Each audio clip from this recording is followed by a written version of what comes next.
Pythium, the Emerald Empire. This is one of the successor nations from early age Ermor. We have quite the bundle here between Pythium, Celeria, and Middle Age Ermor themselves. These are three essential splinters from the empire that was, and this is one that's done all right for themselves. Let's check out and see how they did. The Emerald Empire of Pythium is a splinter empire of the Great Empire of Ermor. As dark arts were practiced in the heart of the empire, the stars warned that the Thurgs of Pythia to flee the impending doom. They led Pythia away from the falling empire and formed an imperial theocracy under their wise rule. But this was not enough to save them. As Ermor crumbled, the provinces of Pythia rebelled and broke away from their old masters. The Emperor of Pythium could not reclaim the rebelling lands, and the power of the Emerald Empire diminished over the centuries. The war machine of Pythium is based on old legionary army of Ermor, with some minor modifications. During Ermorian times, part of the Pythian lands were under the sway of Sauromatian tribes. The Androphage used hydras of the Pythian marshes in warfare. For a long time, hydras were only used in Pythium arenas, but now the old practice has been adopted along with the usage of serpent mounts. For this splinter of the empire, this is Ermor and essentially remnants of Sauromatia moved into one. There's not a lot of influence other than the hydras and the lizard cavalry, but there is a smidgen. Unfortunately, we did not inherit any of their magic, which would have been amazing. For national features, we are humans. Our military is legionaries, serpent cataphracts, we have gladiators, and hydras. This is a pretty nice lineup. For magic, we are strong in astral, we are pretty good in air, and we have a little bit of water and fire. Also of note here, we have a high magic gem income. It's pretty good. Our priests are powerful. We can get a cap-only priest level 3. That's always handy. Unfortunately, in this case, we don't really have a lot to bless with them. Would have been great if we had some amazing sacreds. We'll look at that problem when we get there. For buildings, we build standard forts of the age, but our capital starts as a fortified city. Fortified cities have a little more admin, but they are not as defended as a castle. So a little bit of a bonus in the early game, not quite as defensive. Ideally, you never want to be under siege in your capital, so in theory, this is a bonus. Woe be you if you have to defend, though. For sites, we have the Cathedral of the Spheres. This allows us to get our cap-only Archthwog, and enables us to recruit the Battle Vestal. This is our sacred. We produce 5 astral pearls, 2 air, and a water. This is a pretty good mix, and you can see why they say extra gem income. 5 astral is nothing to turn your nose up at. That is quite a healthy income just right from the get-go. On turn 10, that means you will have essentially 50 gems already just from passive income. Quite nice. We also have the Swamps of Pythia. The Swamps of Pythia give us our Hydra hatchlings, our Hydras, and our Hydra tamers. Cool units, better than they were in 5 too, which is always rather nice. Units and sacreds.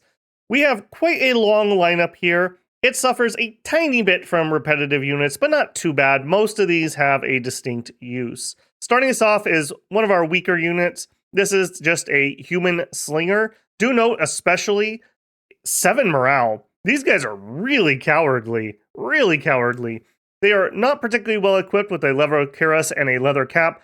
Generally speaking, in middle age, I do find that's okay.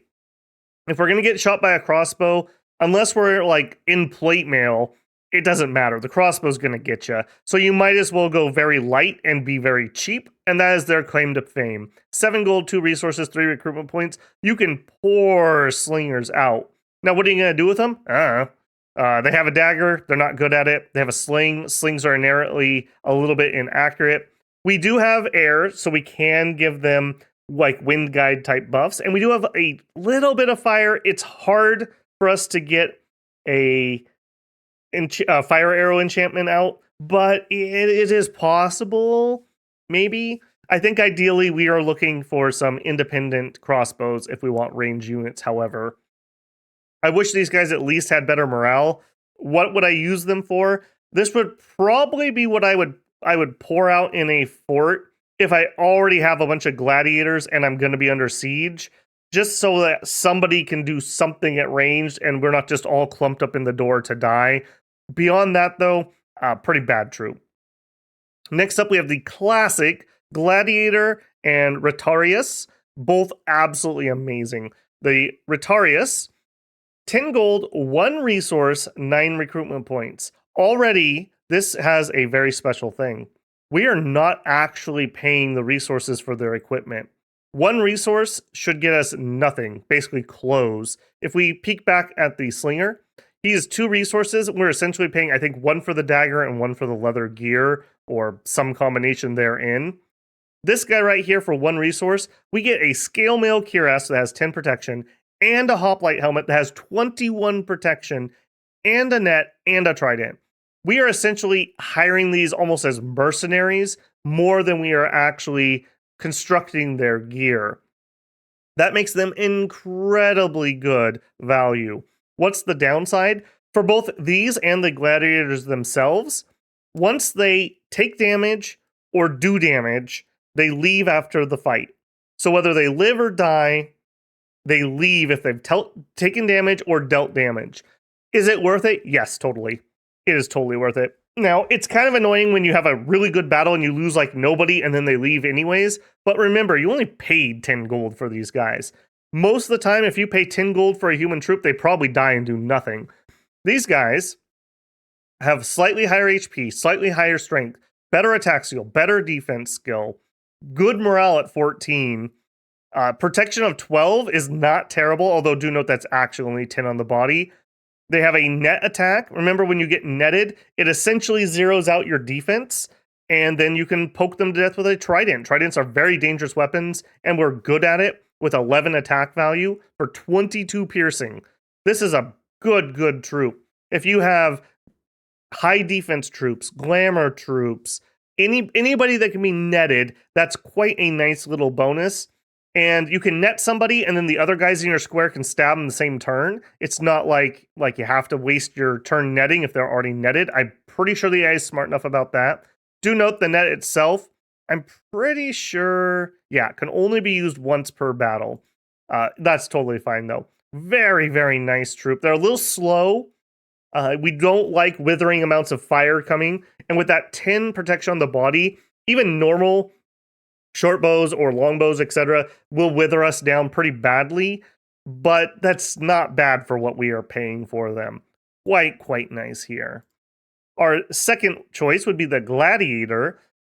He is the exact same as the previous one, except instead of a net and trident, he is using a 2-handed flail. Very strong weapon.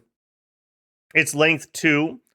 Do note that the trident is length 3, so better to avoid repels, although length 2 is fine. A lot of people have moved away from spears in middle age.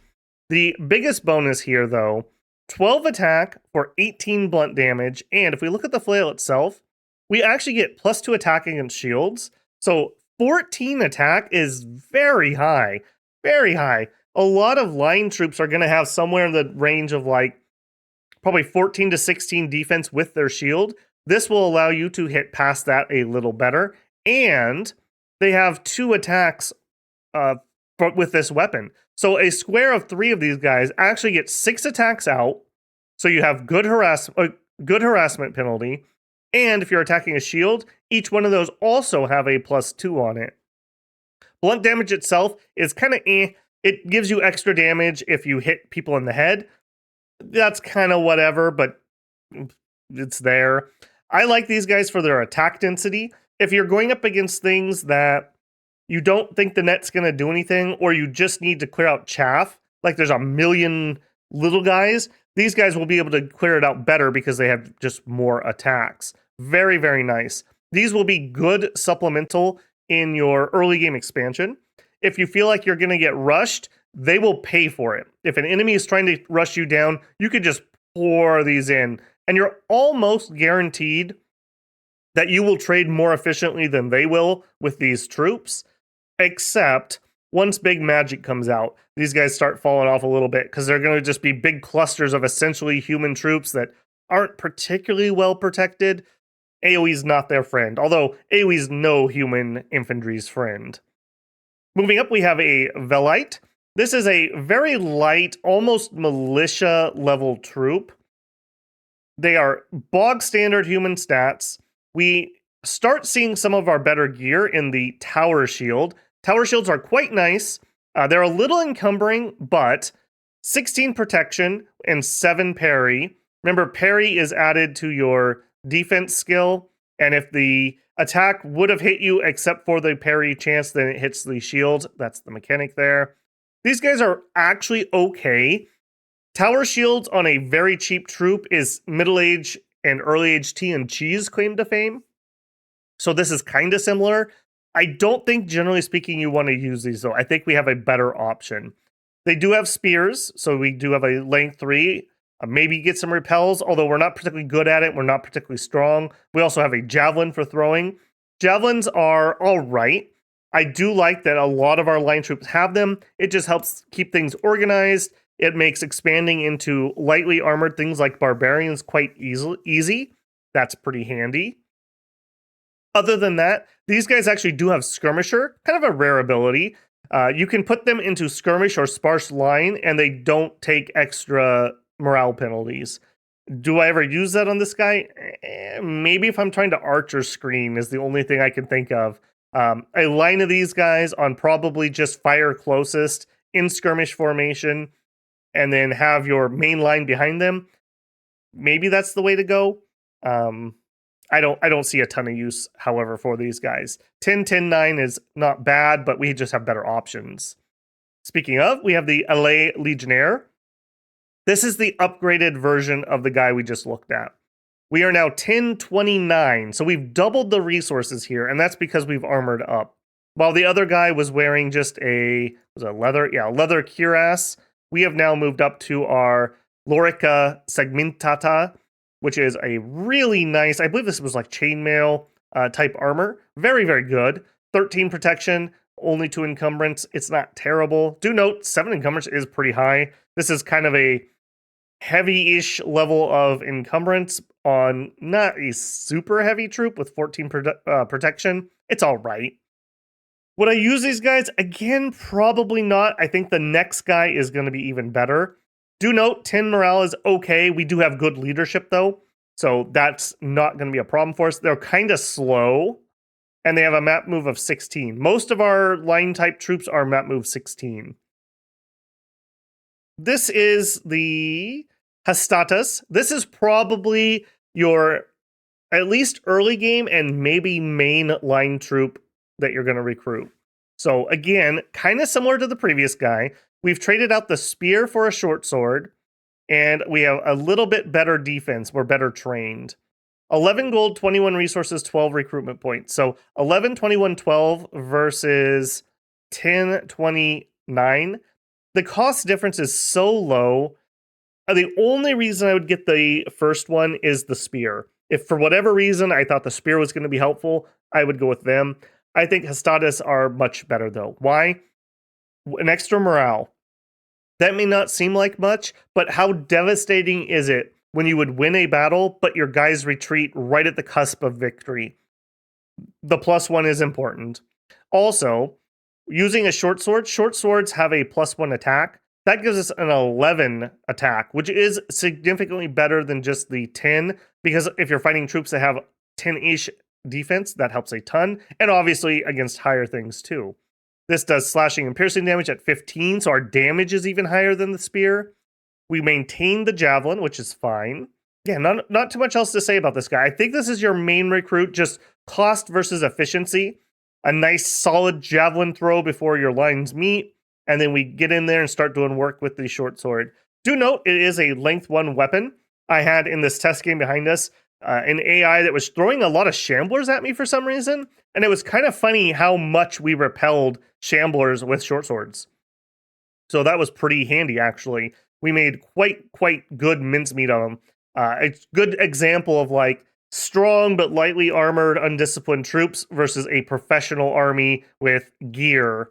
The javelins were withering, and then we closed, and we just, as a team, parried and stabbed them down. So very, very Roman-esque. I quite enjoyed that. Next up, we have the Principe. This is arguably a better troop. The difference, however, is in those recruitment points. We go from 12 to 20. So almost half as many of these guys. However, what do you get? Another morale. So now we're up to 12 morale. And again, remember, we have good leadership. So this is going to really be 13 or 14 probably. Quite good. We have slightly better stats because we are much more trained. 11 HP is nice. We have an extra attack skill and some extra defense. So now our short sword's up to 12 attack, which is very nice. Again, missing sucks. You've got to hit to do anything. You've got to try to attack to get the harassments on, and helps with repelling length 0 weapons. I like these guys a lot. I do tend to try to transition to them if my holdup is not recruitment points, aka I'm out of resources. However, remember, we have these really, really cheap resource troops. So you could get a bunch of Hastati until you're out of resources, and then you can just fill in the rest of your recruitment with some gladiators or Retarii. So it's hard to justify Principe, although I do like them quite a bit. I like those little stat bumps. I do think they can be worthwhile if you're not crippling your numbers. Next up, we have the Triarius. I'm not in love with these guys. I wish they were not old. Old here, I mean, look at those stat penalties. That is harsh. They are highly trained, so even with those penalties, they're all right. 11 attack with a length 4 long spear, and they are formation fighters. If you have something that would be really repellable with these guys, is where I would go with this. They are wearing a plate hauberk, so they are in our heaviest gear. 18 on the body, 19 on the head, and a tower shield. These guys are not going anywhere anytime soon, and that's partly because they're going to fall asleep for Grandpa's afternoon nap with their 10 encumbrance. Yeah, like I said, unless you really, really have a plan with this length for repelling, and 11's not amazing for that, and note our damage isn't even good. And 15 gold, 29 resources, 25 recruitment points. You only get 4 of these guys for 100 recruitment points. We could have 10, 11 of these guys for the same price. That's hard to justify, like double the amount of troops. Maybe there's a circumstance that these really shine, though. Finally, for our kind of line troops, we have the Emerald Guard, a very elite line troop here. I like these a lot. However, they're very expensive. 20 gold, 30 resources, 31 recruitment points. This is truly an elite type recruit. You'd look at this in like a heavy sacred for some nations, but this is just a recruit for us. Do note that they are not like cap only or anything, so you can get these anywhere. These are our most elite troops. 13 HP, 12 strength, 13 attack, 16 defense, translating into a broadsword that has 14 attack and 18 slashing damage. That's good enough to get through generic heavy troops, which I consider 16 protection. They also have bodyguard. I don't think I would use these as bodyguards generally, though. They're just too expensive, unless you're doing some bodyguard mage shenanigans where you use that to buff these up really heavily. They are wearing their legionnaire helmet, and they have that heavy plate hauberk. I like them. They're very slow. They're very elite. Maybe a little core of these guys in the middle, just to hold your middle very solidly, could be worthwhile. Otherwise, hard to justify that price, especially, again, we could get 50% more Principes, or we could get almost triple, not quite, but almost triple Hastatis compared to those guys. Again, I really like them. If you could find a way to get some extra protection buffs, whether that's somehow getting some earth buffs, or we have a way to get some nature in, so we could do bark skin maybe, that would be pretty good. We could just make these guys so ridiculously heavy that nobody could hurt them. They take buffs well, I'll give them that. Next up, we have a standard. This is a standard type troop, which is, as long as you have one of these in your unit, it adds in a morale, in this case 1. The problem with these guys often is they get ahead of the game. These guys actually aren't too bad because they are combat speed 8. If we look here, 8, 8, 6, 6. So as long as we're not using our heavier troops, they'll actually stay in line with these guys. And they have a javelin. So if you do fire closest or hold and fire, they won't get out ahead. Again, that's a problem a lot of times with standards who do not have a ranged weapon. They tend to run out ahead of everyone and just die before combat starts. These guys, though, they're not going to do that. They are essentially a Hastati that has a standard with it. They still have their sword even, which is rather nice. For me, I like to mix these guys in. They are a little bit more expensive, but again, that extra morale, there's something to be said about just fighting to the death. That's why even crappy troops with Berserk are so dangerous, because oftentimes the enemy will just rout before they would win, essentially. So pretty good there. Next up, let's actually take a look at the Serpent Cataphract. Again, not cap only. I actually like these guys a decent amount. They have Swamp Survival, Skilled Rider. They're using a light lance. He is wearing a legionary helmet, the heavy plate halberd, and has a normal shield, not a tower shield. Relatively highly trained, 12 HP, 12 strength, 12 attack. Rather pricey, 45, 41, 41. However, for as heavy of a heavy cav as this is, that's actually not too bad. In the game behind us, I generally could get about 10 of these out from a castle, which isn't terrible for a heavy cav type unit. They're a little slow, but not ridiculously slow, again, for heavy cav. We have, yeah, I would say this is totally fine. 12 attack is decent, 15 damage. Do note it's a light lance, so you do get that first strike at least once. The Serpent himself is also kind of nice. He is 19 protection because we have Cataphract Barding, 13 on the body and 21 on the head. Very nice. He is poison resistant, cold-blooded. Do note that you don't probably want to go cold on this nation. Swamp survival, he is an animal. He is undisciplined. He is stupid. Stupid is if you lose your rider, he'll just like stand around or attack allies. They don't retreat. Again, that's really powerful actually. Just a couple dumb lizards tying some units up might actually end up winning the game. Ironically enough, once they're done with combat, I guess, then they get smart. They have that post-combat clarity, and they have a decent chance of returning, so you can get a half-price recruit. That's fine. I mean, that's totally fine. Do note, they also have much better than a hoof attack. They have a poisonous bite. 13 attack is nothing to sniff at, although it is length 0, so they get repelled a lot. And it does 15 damage and has a debilitating poison, which is you have to deal damage, but once you do, it's armor negating and it's fatigue damage. So you can quite often put other cavalry to sleep or something as they nip away at the horses and whatnot. Quite interesting here. We have access to air and astral, so we have some pretty potent buffs that we can give to cavalry too. Like making these guys ethereal makes them incredibly difficult to deal with, or maybe giving them mist body, something like that. We could also give them some movement speed buffs. Could be handy there. Next up, we have hydras. These are both going to be cap only. Starting on the hatchling, 35 gold, 1 resource, 15 recruitment points. Now, this immediately puts them in competition in your capital with gladiators. These are kind of precise troops to use. They have only 4 protection. That's a bit of an oof. 25 HP though, and they have regeneration. They're resistant to blunt and pierce. They are weak to fire. They have high poison resist, cold-blooded. They have swimming, swamp survival, recuperation, animal, poison cloud 4, undisciplined, and unsurroundable. These guys are fine. If I'm going to get these, it's probably because I want some chaff for my bigger hydras, and I want to make the poison cloud larger. Remember, clouds don't stack in intensity, they stack in size. So adding a few of these can make your poison cloud very large. Note that's a two-way cut, where if you're trying to buff these guys, note you have to be very careful with where you put the guys trying to do the buffing, because that poison cloud is sneakily large.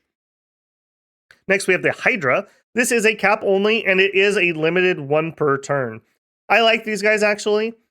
They have a ton of attacks. Actually, I should note on the little guys, we still have 2 attacks, and they both have strong poison, which is armor negating if we damage. So pretty killy, actually, for 2 to a square. The large hydras, however, have 4 minor attacks and a great head attack. Look at those. That is so many attacks, which they're going to need because they are size 9, so only 1 per square. They have fear, in addition to all the traits of the previous guy. Their unsurroundable is even higher. Recuperation's always nice. For 200 gold, 1 resource, I actually kind of like these guys. If you can afford it, I'd like to get them out. Just having 1 squad of 4 or 5 of these guys and maybe a few little guys for some chaff can kind of be like a fire and forget missile that you could throw into like some enemy heavy cav squad that's raiding you or something, or an enemy thug that's not poison immune. And you could just kind of like guarantee they die, essentially. Remember that poison's been buffed, that if you're heavily poisoned, you take some stat debuffs. So that actually helps these guys out a little bit, makes them more survivable. In addition, our Hydra Tamers have a new ability called Tight Rain. So we can actually have them hold and attack rear, which is incredibly powerful compared to the old just rush forward and die in the front line. Makes them harder to script against. So we could do things like hold, attack rear, and then during the buffing time, we could do Body Ethereal and Gift of Flight. There you go. Now you're having Hydras land in your back line. I hope you have a lot of poison resistance. Even if you kill them, they probably poisoned all your mages.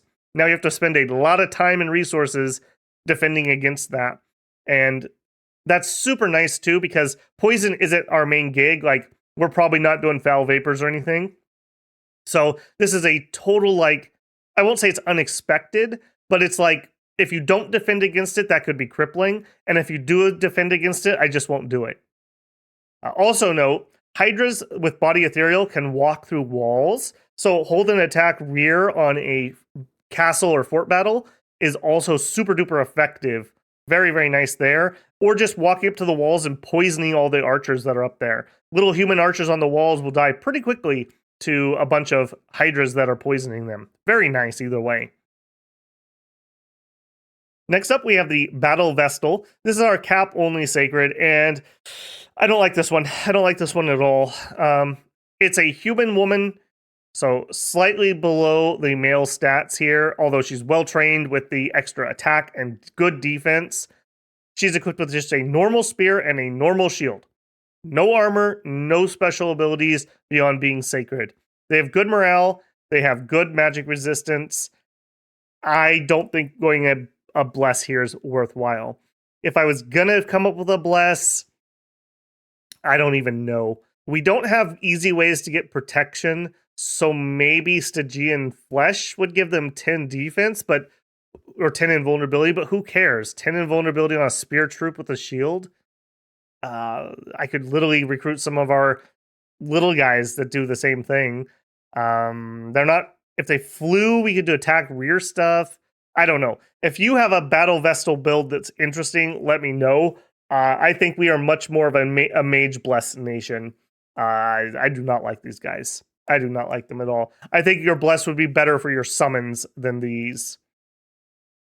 Finally, we have the Throg Communicant. Very interesting troop here.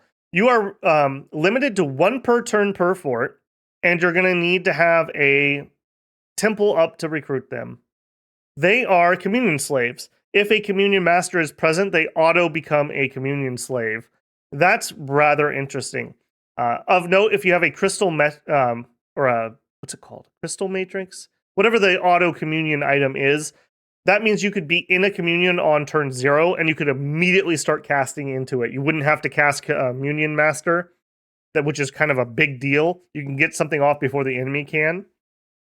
Do note, while we're sacred, we don't have any magic paths. So you take a lot of fatigue as a slave in a communion when you don't have the correct pathing. So you're going to want a large number of these guys to spread out the large amount of fatigue that's going to come their way. They would really appreciate anything that made them tougher. So any way that they could heal or have more HP would be much appreciated for them. However, we don't have great access to most of that. And I probably wouldn't waste my bless to try to save some cheapy communion slaves.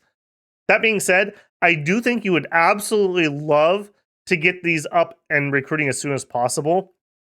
Going into a big battle with, let's say, 10 of these guys supporting a communion, very nice. Very, very nice. You could do some big spells or just cast forever. And frankly, if these guys die, 50 gold for a communion slave, even if you only get, let's say, 3 spells off with their help, could be the difference between a victory and a loss. So I like these quite a bit, kind of unique. Do note that these aren't like choirs or anything, so this is in our regular communion. That will be important when we look at some of our summons. Heroes, Commanders, and Prophet. We have some interesting heroes here. We have the Master of Games. This is like a gladiator champion. I mean, he's cool. He's not particularly amazing or anything. One thing I do see here that could be kind of interesting, he has good ambidextrous. Maybe have him dual wield coral blades. That would give him 31 HP, which is pretty significant for a human type troop. I don't know. Cool, flavorful. Next, we have Hero. This is like a super Emerald Guard type guy. Cool. I'd use him if I got him as a leader. Same thing here. We have like a cataphract leader. Do note he is pretty old, but beyond that, he's fine. I'd use him if I got him. I did in our test game behind us here. He's just a leader. And we have the Patriarch. He's pretty interesting. Air 2, Water 2, Astral 3 comes in at priest level 4. That means a tiny communion could get him to 5, which lets us fanaticism at priest level 4. And at 5, you can cast, I never even can remember the name. It's essentially a buff that raises the priest level of everyone else. Could be pretty powerful, especially if you're having to fight Ermor or any of the other undead nations of the era, which there are plenty, that you could make even priest level 1s into priest level 2s, which would increase their banished power a lot. A lot. So pretty interesting there. He also has the Grand Communicant ability. He's able to join in Grand Communions, which essentially adds your magic paths to a ritual that we cast, making it harder to dispel. That's kind of cool. It is what it is. Moving up to our regular commander line, we have a pretty good lineup here. We have Human Scout. Always nice to have that. We're just guaranteed that we can recruit them. Nothing special here otherwise. We have Assassin. Do note that these are the same assassins as we've seen in early age. So if you're going up against like commanders that are going to be more heavily armored because we're in middle age, you might actually need to give these guys a little bit of gear if you're going to have any chance of actually succeeding. They have good stealth at 65, they're just an assassin 1, and they have ambidextrous 2. That lowers the penalty for dual wielding. Again, maybe if you give him one weapon, I believe it replaces the first one. So maybe again a coral blade. Coral blades, in addition to giving you HP, can do profuse bleeding. So we could do a bleed and a poison. I think that's pretty interesting. Maybe if you really wanted to go whole hog, if you could somehow give him a coral blade, which we can natively do, and like a handful of acorns, just to have some distractions on the field, I feel like this guy could be pretty good. You can try to do some assassin expansion shenanigans. That still vaguely can work on the right target. It's pretty iffy though. And at 80 gold a pop, these aren't exactly free. I like them though. It's nice to have this as an option. 5 of these guys trying to assassinate some mages before a big fight, even if you only get 1 or 2. I mean, I would rather the enemy not have 1 or 2 mages than have them. So that could be something handy there. Yeah, it's fine. It's nice to have the option. Next up, we have a Centurion. This is our lowest level leader. 95 gold, 21 recruitment points, 1 recruitment. So 21 resources, 1 recruitment. You can get 2 of these guys out of a castle easily enough. They have 100 leadership, short sword, legionary helmet, plate cuirass. They'd sure like to have a shield, or possibly maybe give them a bow. We have air, so we could craft true shot longbows, which you can have him fire rear. Could be vaguely interesting, I suppose. It's fine. Good leader, good leadership. He works. Next up, we have the Serpent Lord. This is our cavalry leader. Essentially the same exact troop as the cavalry line. 75 leadership means you can't natively get into formations. But he's fine. He's fine. You generally aren't going to have humongous numbers of lizard guys. 10 to 15, maybe 20 tops. I like these guys. I do tend to get some of them to lead the cavalry around. Yeah, they work just fine. I don't have too much to say about him. Emerald Lord. This is our heaviest leader, not our best. 125 gold, 30 resources, 1 recruitment. So again, we can get 2 of them. Have 100 leadership. Uses the broadsword and the heavy gear, legionary helmet, plate halberd, tower shield. I like these guys a lot. If I'm not pressed for some other reason, I tend to get these as my generic leaders because they have the heavy gear and the tower shield. They're pretty unlikely to die to range fire. Even crossbows are going to struggle a little bit with that. I like them quite a bit. Finally, for the leaderships, we have the Legitus Legionis. This is our best leader. He has 150. Do note that that gives you +2 squad bonus for 4 squads. If I was going to get this guy, again, I'm thinking shield. Just giving him any kind of shield just to make sure that we're not going to catch like a crossbow bolt or something, because a crossbow bolt will definitely go through a 14-plate cuirass. That being said, that extra leadership's really nice. That would give a gladiator 16 morale. They are not going to retreat, and fighting to the death is what you would want a gladiator to do, so that's pretty good. In addition, just our grindy combat. Do note, when we went through our line down here, none of the infantry is particularly killy.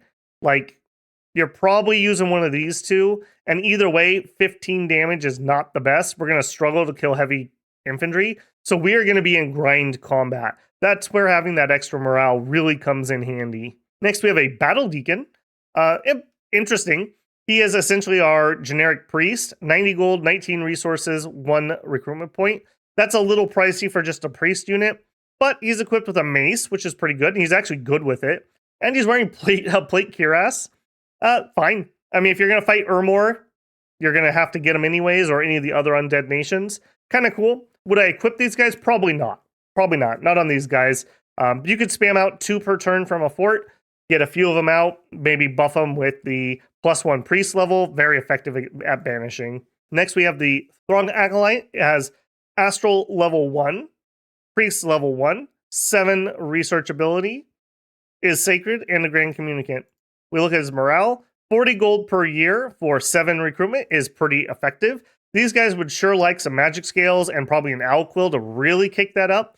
However, I actually like astral 1s. That means we can do magic duel pretty effectively, and these guys are not that expensive to do it. We could do body ethereal, which we really like on our hydras and our cavalry. Gift of cheap fate, which we would really like on any of our infantry, really. Pretty good.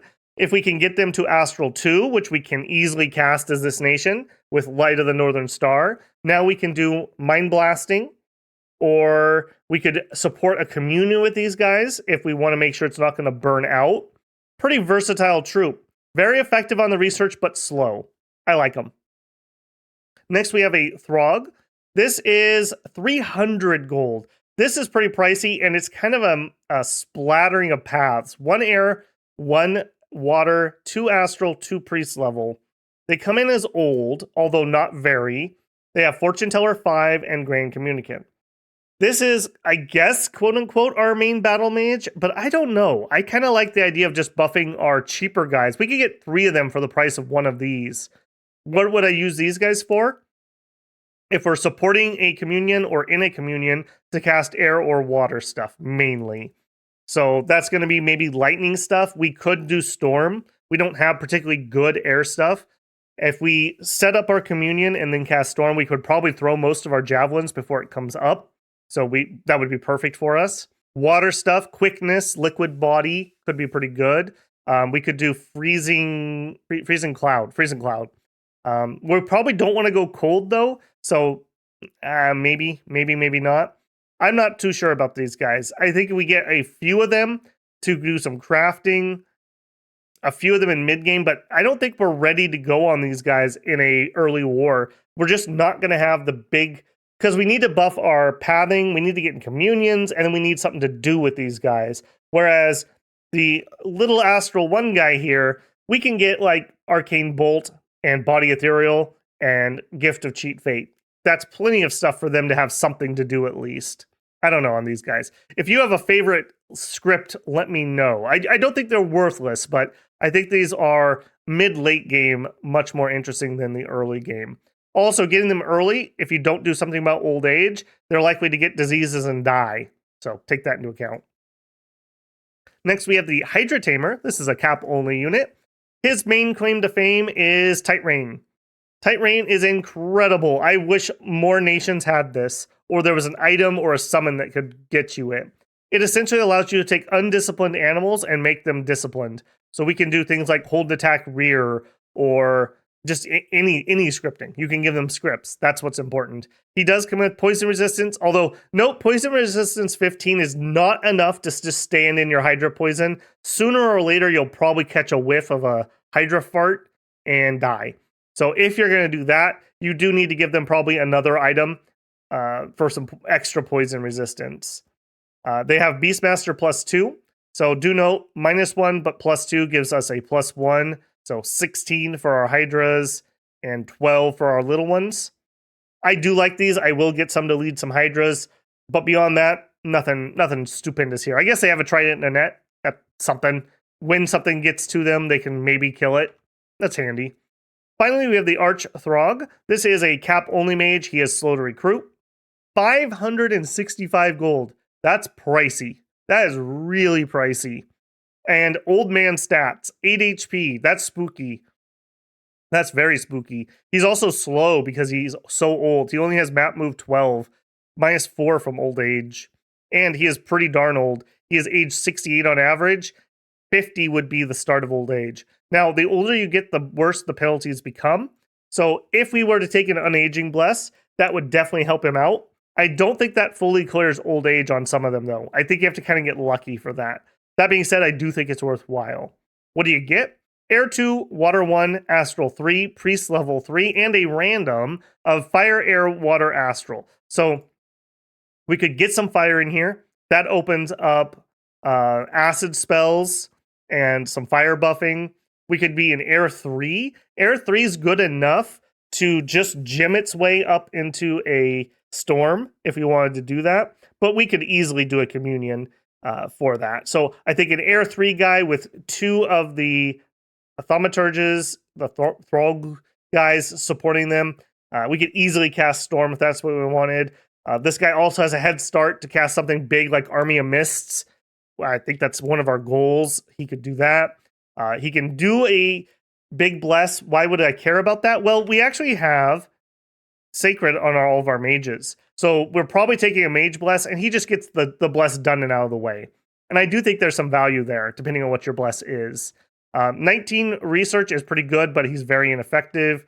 Going back to the previous guy, 13 research for 120, still effective and a little quicker. I do think getting a couple of these guys, if you can afford them in the early game, this is almost twice as much research as we can get on a Acolyte. And you're probably going to want a couple of these guys for some research. For some crafting. So I do think you're going to want to get a couple of them. The earlier you can get them, the better, just to get that research rolling. For site searching, though, I do think we want the Archthrogs to do it, just because we're guaranteed the 2 air. And ideally, I think I'd like a guy that rolled fire to do my site searching. But I'm not going to be particularly picky. I'm going to get that out there and site search. I want the astral income especially and the air income, and we're guaranteed both of that on him. Fortune Teller 10, again, just a little better. Never hurts to have some fortune telling. These guys are totally fine. Do note, Astral 3 is high enough that you can just right off the bat do Light of the Northern Star turn 1. That would make all of our Astral Mages gain an extra path. So now our Astral 1s are Astral 2s. That's pretty darn strong. That's pretty dang strong if they're doing something for you. Who would I make my Prophet? I think for Prophet, ideally I would want a Serpent Lord or an Emerald Lord. 16 movement on the Emerald Lord and a Tower Shield with heavy gear. The Serpent Lord is a cav unit, so makes him a little more survivable, although he is slightly less defended with just a normal shield. Either one of those I think would be fine. I will note, he's only 14 movement, so he is slower than an Emerald Lord, which would slow down our armies. Our normal troops we're probably going to use have 16 move. He would slow them down. So something to think about there. If you're just going for speed, the Centurion or the Legatus Legionis is actually better because they have 18 map move. I don't know how relevant that is. We do have Holy Threes we can recruit, so this isn't a make or break decision, but it gives us a Holy Three that will be useful, and both of these units have nothing to do, so I quite like giving profit to units like that. Survivable with nothing to do is perfect. So I think I would go that route.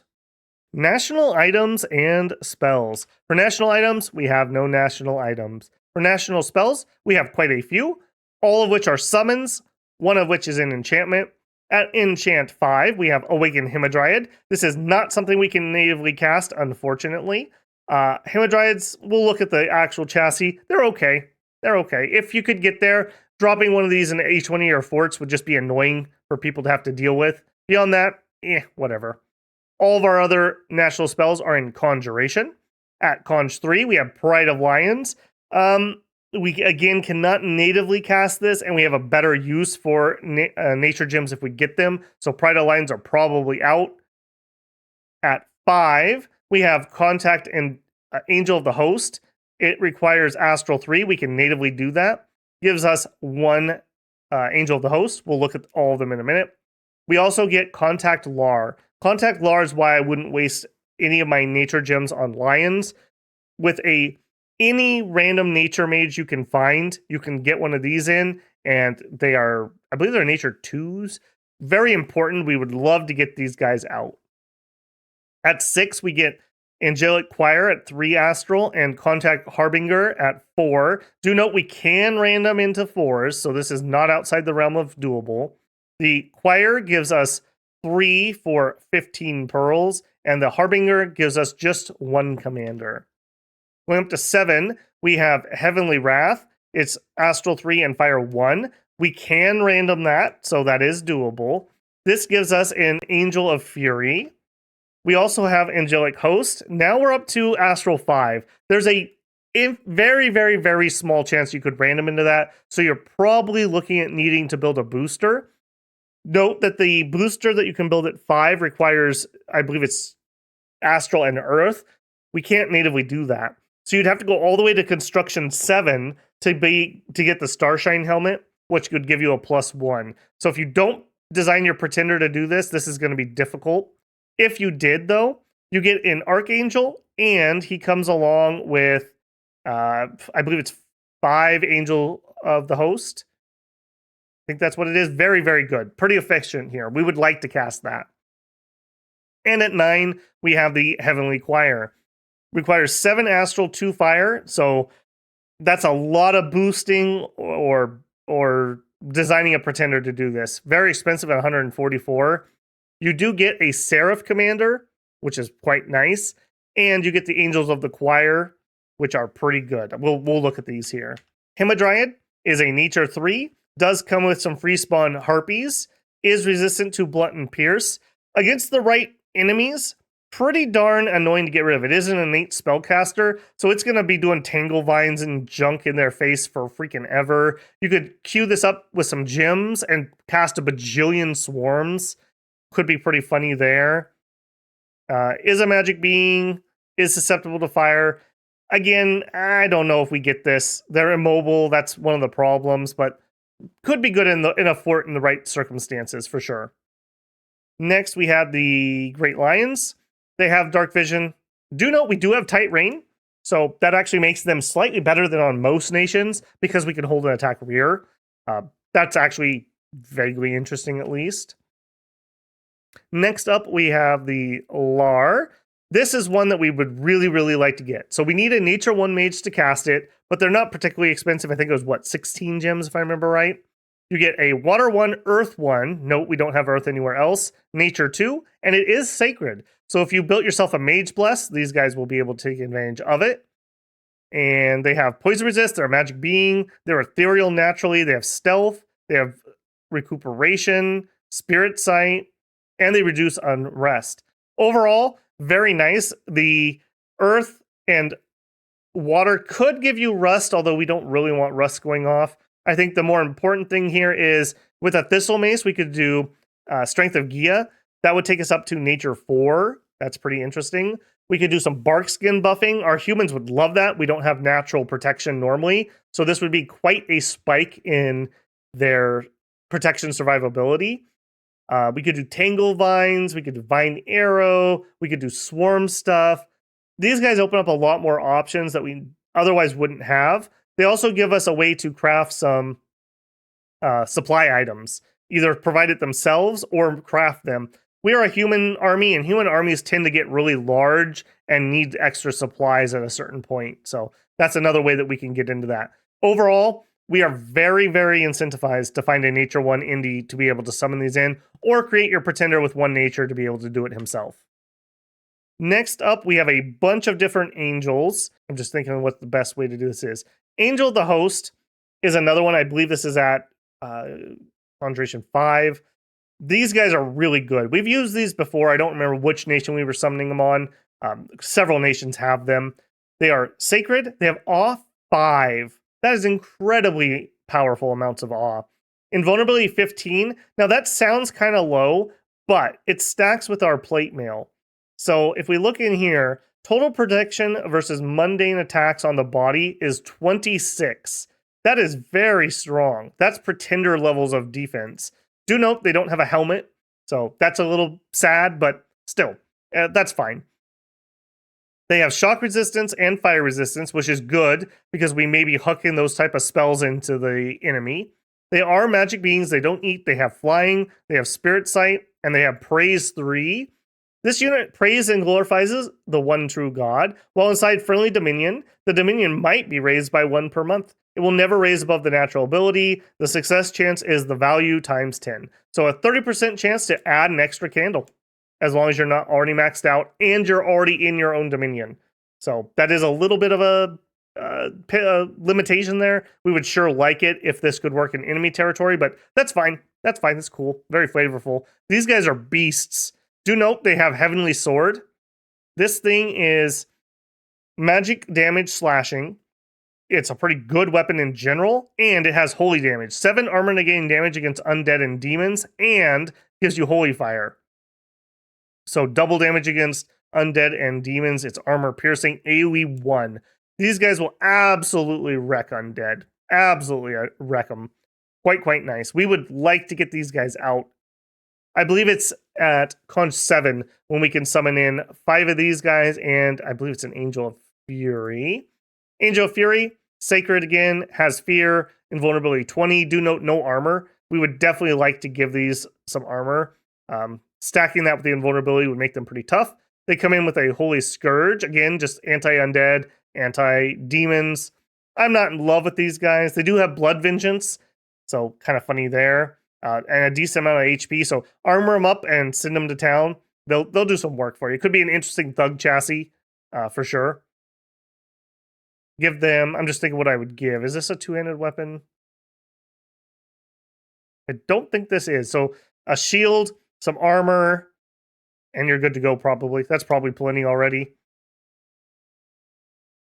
Next up, let's look at the Heavenly Choir. So do note here, these are chorus slaves, and this is a chorus master. That is not the same as our normal communion. So you could have 2 parallel communions going on. Also, I learned this from, I believe it was a comment on Man. If you're in a choir, you actually cannot die from fatigue. You'll pass out and drop out of the choir. That's actually really powerful. We don't have to worry about losing these. The unit itself, Sacred, Awe, Invulnerability, basically the same stats we were looking at, has a really high praise chance, but they're weak. They're only 14 HP, no protection, so it's just the 15 Invulnerability. These are mainly going to be used for communion slaves, essentially, for the Harbinger of the Choir. Harbinger of the Choir, though, it's also a chorus slave, so he can't cast anything there. They do really well with praise 5s, that's 50% chance. Again, I'm just not in love with this. They do have the Heavenly Horn, which is a ranged attack, range 27, and it's magic damage that blows up demons and undead, and AoE 5.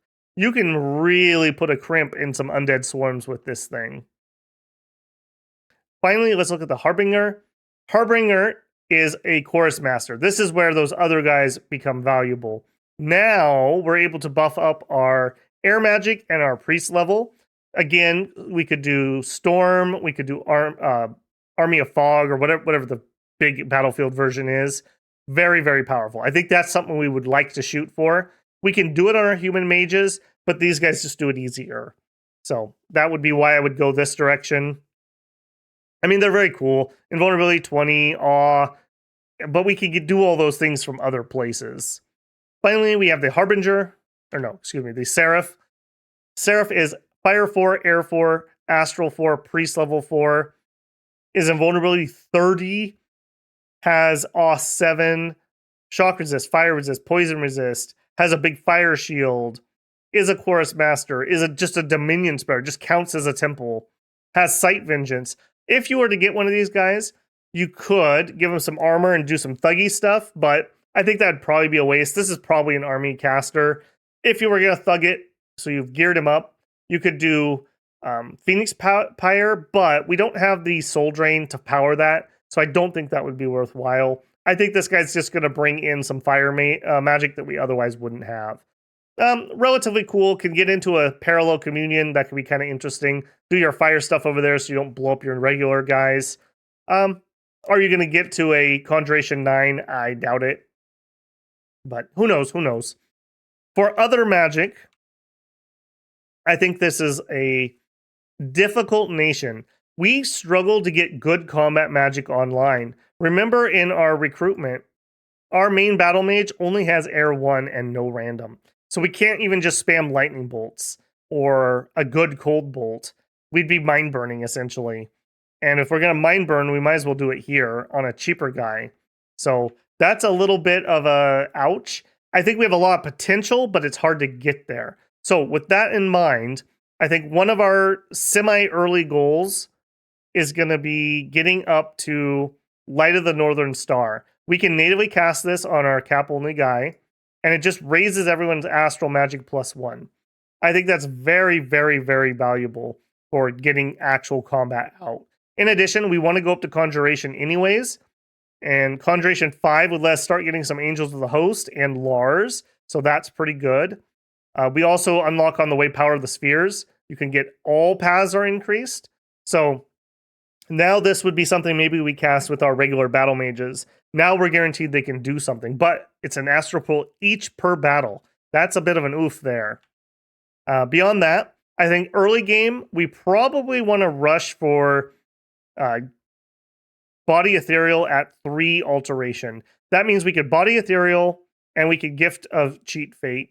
That gives our cheapy guys something to do, and we have units that would really appreciate those things. In addition, if we did have some of the combat mages, we have things like, well, it's going to be hard to do, but we could get things like fire resistance, liquid body, and quickness would be really nice. We would really like quickness on our cavalry especially. That would help them out a lot. Make that lizard be able to snap a lot, get some extra poison out there, could be pretty good. Beyond that, in Evocation, another one I think we want early is Evo 1, and that gives us Starfires, which allows us to do armor negating 5+ damage, and gives us 3 of those attacks. That's pretty good. We're going to be spamming a lot of Astral 1s that can be buffed up to Astral 2. And Astral 2, you get an extra damage. That's pretty nice, actually.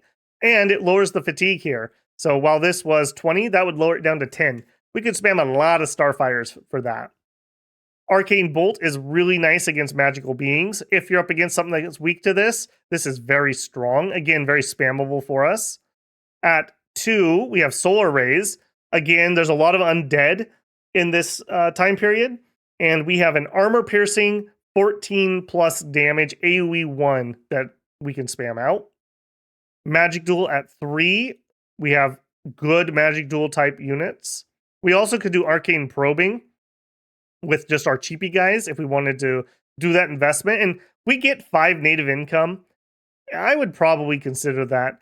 I don't know if on this nation I would do Assyric Records. I mean, ideally, yeah, you'd always want to do that, but it's hard to justify the cost. So I think Arcane Probing is where I would probably go. This is pretty rushable too. We could do like Alt 3, Evo 3, Conj 4, and that kind of gets us going with the basic stuff I've talked about so far. Could be pretty interesting at least. Going higher there, Stellar Cascades is really powerful. Again, when we have Light of the Northern Star, we could spam this on every single one of our Astral 1s. It has an AoE 7, and it gives you armor piercing, 25 fatigue, and it's magic resist for half.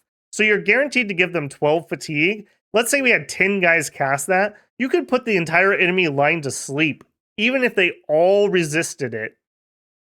Kind of interesting there. Kind of interesting there.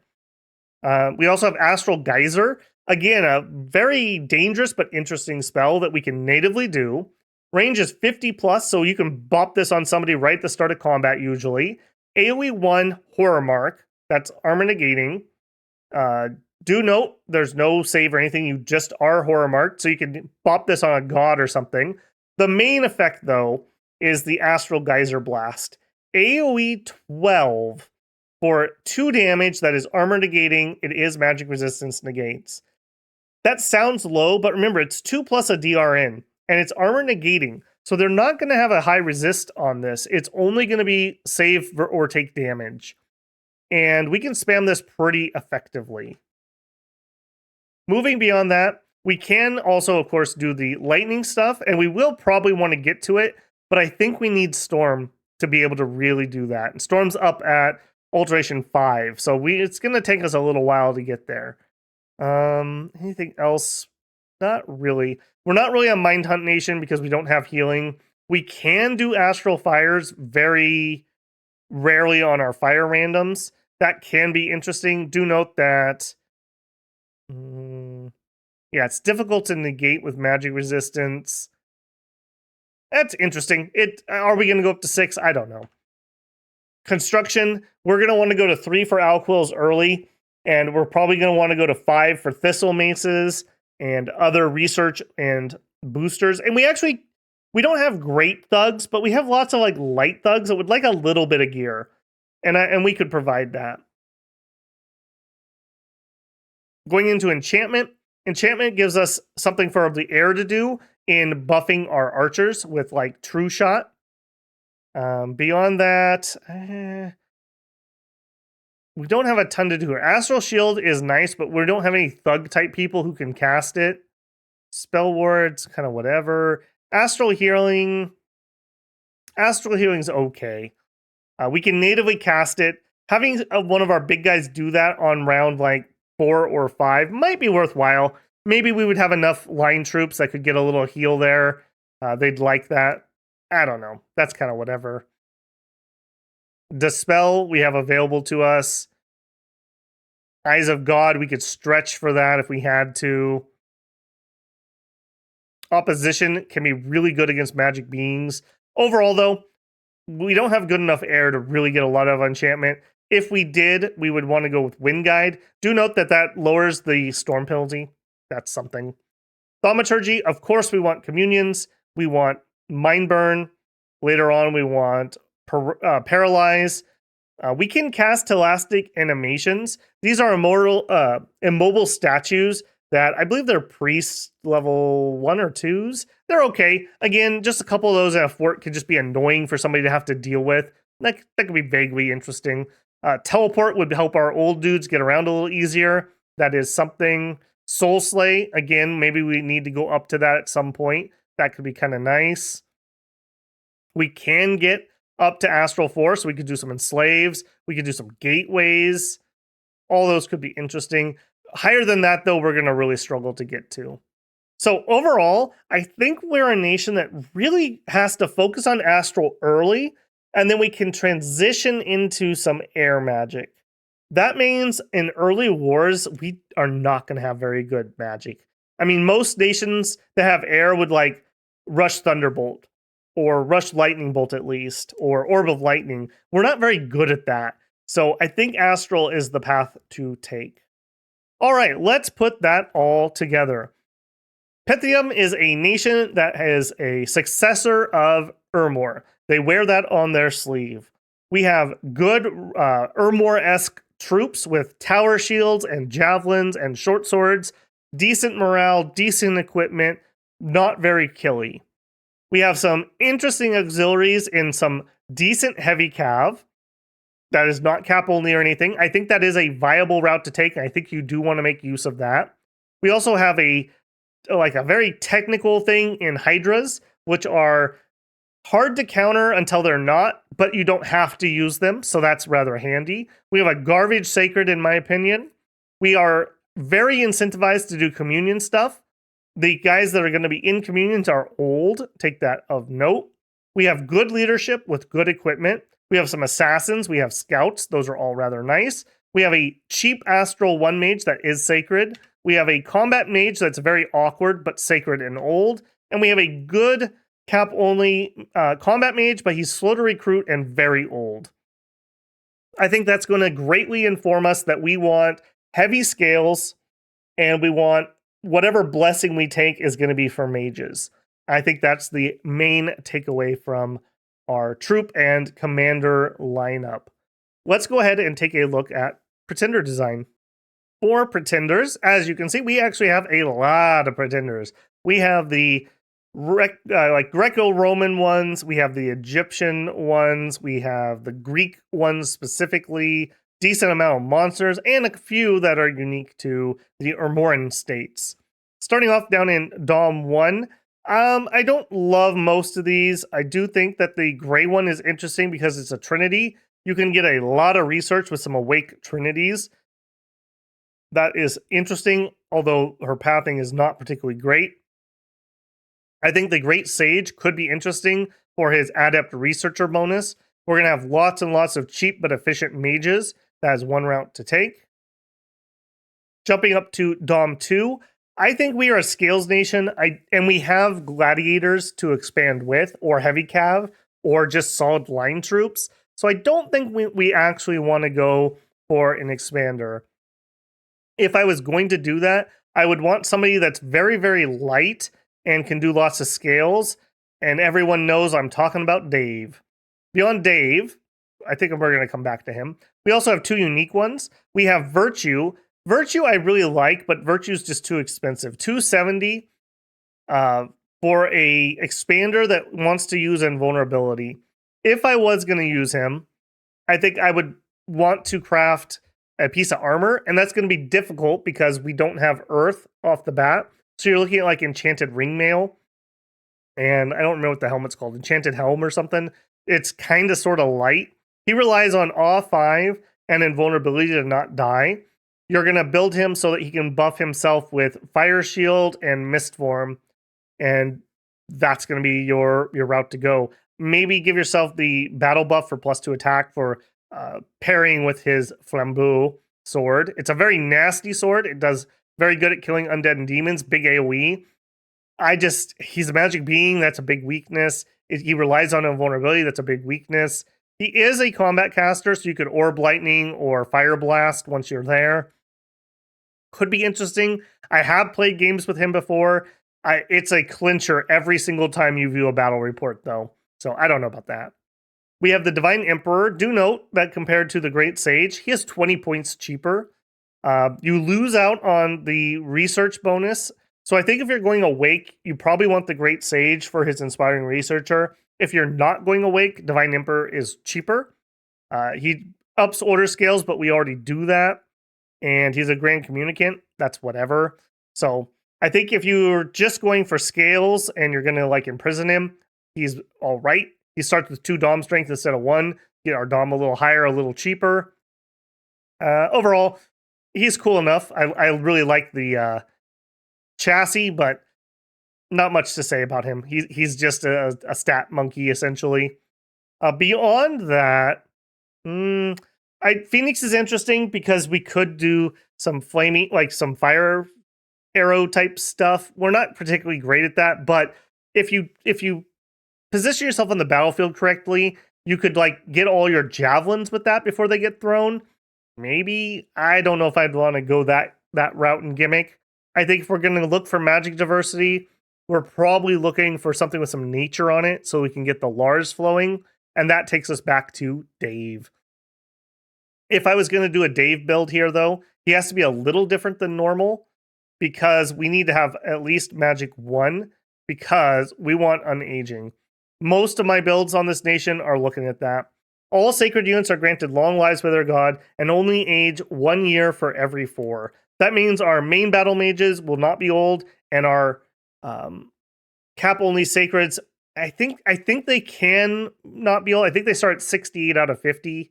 So quartering that would be what, 15? Yeah, that might actually take them out of old age. I should have checked when we were on our map. I didn't bother, but either way, I think we want unaging. Now for Dave, remember, he doesn't really need much else. But what he does need is fire shield research and personal regen. And those are down enchantment. And enchantment is not the way we're heading on this nation.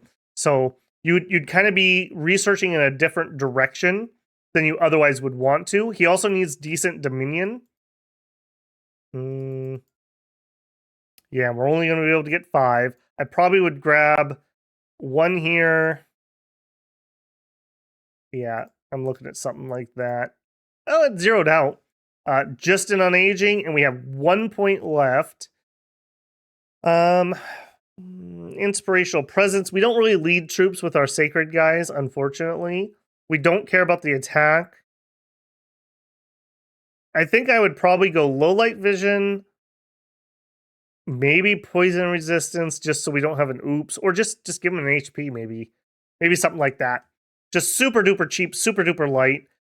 We've seen Dave in a couple iterations. He can definitely expand. Again, though, we have to go for personal regen, and we have to go for fire shield. So that kind of takes us out of the way. That being said, I think this would be relatively viable. In fact, I think he's so reliable. Let's see. We've had Dave. This is Leoius.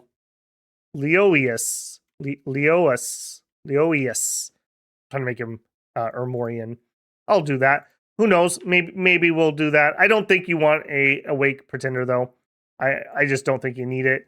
And we could do more scales with something like this, or we could do something crazier up here. So that's my opinion on it. We could look at an Eldest Cyclops or a Titan of the Forge, but again, if we're gonna take some magic diversity, I think what we're really looking for is nature first and then earth. So they do the earth, but they don't do the nature. Something up here, extra magic skills could be rather useful. A Netter of the Moon does bring in the Adept Researcher +2 and a really strong Fortune Teller. Could be interesting. We have the Netter of Many Names. Her big thing is ups the magic thing, so we could get magic 3. She also only has New Path cost 20. If we look at most of these guys, 60, 60, 60, that's notable. What would I do with her? She probably wants to be awake. I definitely want unaging. We need 1 more. Note that this makes her very magic duelable. Be careful. Something like that. So this is like I'm rushing research exceedingly heavily. I don't know. Does the extra +1 from Magic 3 and extra +2 from Inspiring make the difference between her cost and doing something similar with the Divine Emperor, or even the Great Sage? I don't know. That's a lot. That's a lot of price difference. That's 100 and something points easily. Beyond that, nature things here. I don't know. Titan of Growth, maybe that does give you some earth stuff. Does less raise growth scales higher. She's so expensive though. If I was going to do that, you could save 20 points with the Statue of Fertility. Do something similar there. Overall, I'm not too entranced with these things up here. I think we are a scale nation, and a scales nation that wants a Mage Bless. So we're looking at either Astral for Farcaster or Magic Pen. We're looking at Air for Precision, or we're looking at some nature so that we can get unaging. Let's look at a few that I've already built for us. Review created pretenders. This is Babelius, Emperor. He ends up with unaging, low light vision, and resilient, just the way the points dropped. He has the Astral 4 and some Earth, so he can try to make those boosters a little bit easier than we might otherwise be able to do. 5 there. I didn't love this guy, if I'm being honest. He's fine, I suppose. Also, we have the Lalalia. This is the one I've been doing my test games mainly with. This is a much heavier caster bless. We are imprisoned compared to Babelius, who is awake. I guess he has that benefit for some early research and to get the lore out. Whereas Lililia is imprisoned, so it's going to be a while before this comes out. But we keep the unaging. We added Farcaster. I like Farcaster because it allows us to put our buffs that we care about out a little further, aka Body Ethereal and Cheat Fate, which makes putting Body Ethereal on hydras a lot easier. And I have 3 precision. Lightning is relatively imprecise, which is spooky, as are a lot of the astral stuff, and doubly so if you're chucking it really far. So this makes very precise banishers or arcane bolters pretty good there. We end up with good scales here. Note I went high order, high production, high magic, a little bit of growth. You could trade out the heat and drop that too, but I like a little bit of heat for our cavalry. And we have old men, and being in cold winter is very deadly to them, so this lightens that up a little bit. And we have pretty decent dominion, so that we can easily push our scales out to our new areas. Overall, I really like this one here. We have Holy Threes, we have water access. We had to go to fish, so I think this is probably the one I would want to play on. But I think there's something to be said about Babelius here and being awake with these scales. He's just early research. He's equal to about 3 of the cheapos, and he's from turn 1. In addition, he gives us that lore access really early, and with a little bit of work and a little bit of luck, we can get ourselves the astral booster. So he can go up to 5 easy, and note that there's the astral plus fire for some of our spells. He can do that. If a little bit more work, maybe we could get a Dwarven Hammer and some Earth Boots. So he opens up a little bit more magic diversity. Do note he's pretty magic doable. Be careful if you're sending him into fights. Yeah, he's interesting enough. And I do think Leo is interesting if you did want to go awake. I think this is fine.